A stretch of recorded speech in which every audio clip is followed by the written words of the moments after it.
Friends, ఇప్పటివరకు మనం MS వర్డ్లో కొన్ని బేసిక్స్ తెలుసుకున్నాం కదా.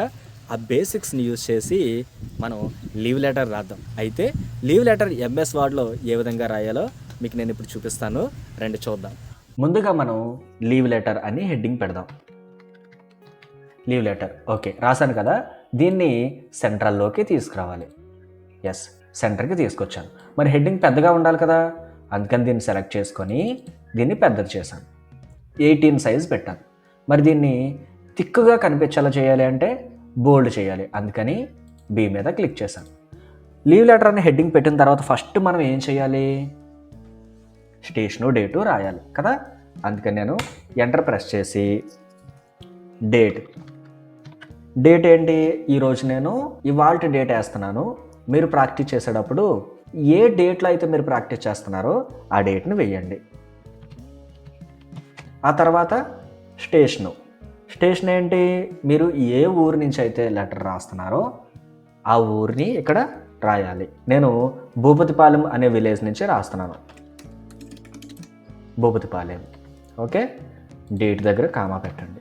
మరి ఎప్పుడు కూడా స్టేషను డేటు అనేది ఎక్కడ ఉండాలి, కుడి చేతి వైపు ఉండాలి. అందుకని నేను దీన్ని సెలెక్ట్ చేసుకొని కుడి చేతి వైపు పెట్టాను. ఇక్కడ మనం ఒక ఇంపార్టెంట్ విషయాన్ని డిస్కస్ చేసుకోవాలి. అదేంటంటే ఎప్పుడు కూడా కంటెంట్ అనేది హెడ్డింగ్ కంటే కూడా పెద్దగా ఉండకూడదు, లేదా హెడ్డింగ్ అంత ఉండకూడదు. అందుకని దీన్ని నేను సైజు తగ్గిస్తున్నాను, 12 పెడుతున్నాను. 12 నాకు థిక్గా అవసరం లేదు, బోల్డ్ అవసరం లేదు, అందుకని దీన్ని సెలెక్ట్ చేసుకొని బీని తీసేసాను.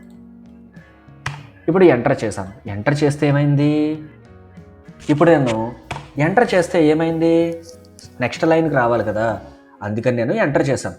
ఎంటర్ చేస్తే ఇక్కడికి వచ్చింది. ఇప్పుడు నేను ఏం చేయాలి, ఏం రాయాలి, నెక్స్ట్ 2 అంటే ఎవరికి లెటర్ రాస్తున్నాము అనేది మనం మెన్షన్ చేయాలి. ఇక్కడ లీవ్ లెటరు ఎవరికి రాస్తాము, క్లాస్ టీచర్కి లేదా ప్రిన్సిపల్ గారికి మనం లీవ్ లెటర్ రాస్తాం. అయితే ఇక్కడ 2 అడ్రస్ వస్తుంది, కానీ మరి దాన్ని ఎక్కడ రాయాలి, ఇక్కడ రాయాలి. ఇది కుడి చేతి వైపు ఉంది, కానీ ఎడమ చేతి వైపు రాయాలి మనం. అందుకు మనం ఏం చేయాలంటే దీన్ని సెలెక్ట్ చేసుకొని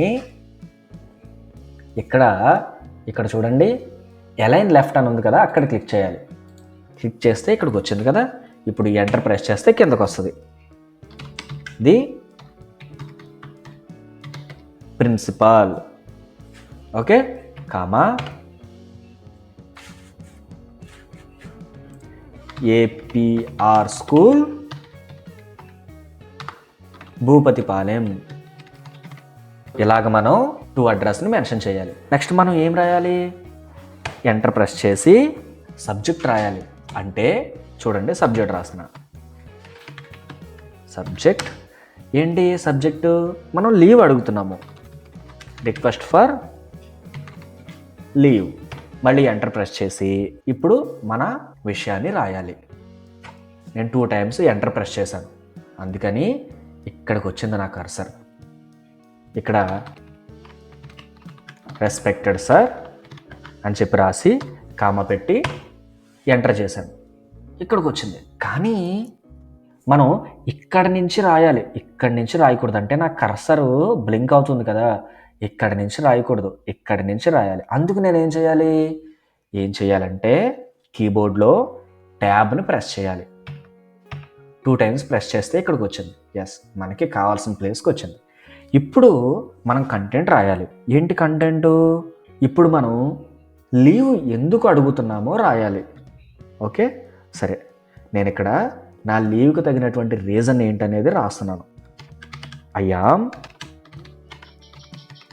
ఎన్ Srinivas studying in 6th class. I am not feeling well, so I am unable to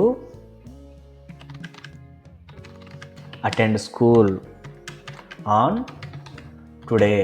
అంటే ఇప్పటి వరకు ఏం రాశానంటే, నా పేరు శ్రీనివాస్, నేను 6వ తరగతి చదువుతున్నాను, ఈరోజు నా ఆరోగ్యం బాగాలేదు, కావున ఈరోజు నేను స్కూల్కి అటెండ్ అవ్వలేను అని ఇప్పటి వరకు రాశాను. ఇప్పుడు ఇంకేం రాయాలంటే, kindly grant me leave for today అంటే అందువల్ల నేను స్కూల్కి ఈరోజు అటెండ్ అవ్వలేను, దయచేసి నాకు లీవ్ ఇవ్వండి అని చెప్పి రాశాను. ఆ తర్వాత ఏం చేయాలి? ఎంటర్ ప్రెస్ చేసి థ్యాంక్ యూ చెప్పాలి. Thank you.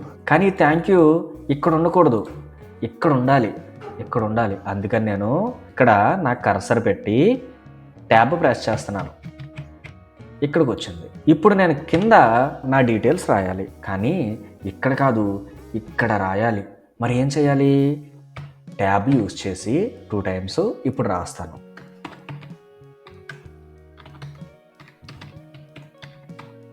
Your faithfully enter.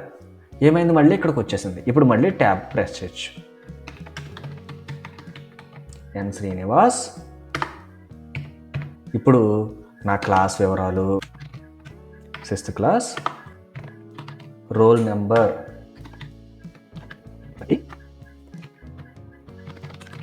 APR school, Bhupathipalem. Yes, okay. So dear friends, ఈ విధంగా మనం లీవ్ లెటర్ అనేది తయారు చేయాలి. మళ్ళీ మరొక కాన్సెప్ట్తో మళ్ళీ మనం కలుద్దాం.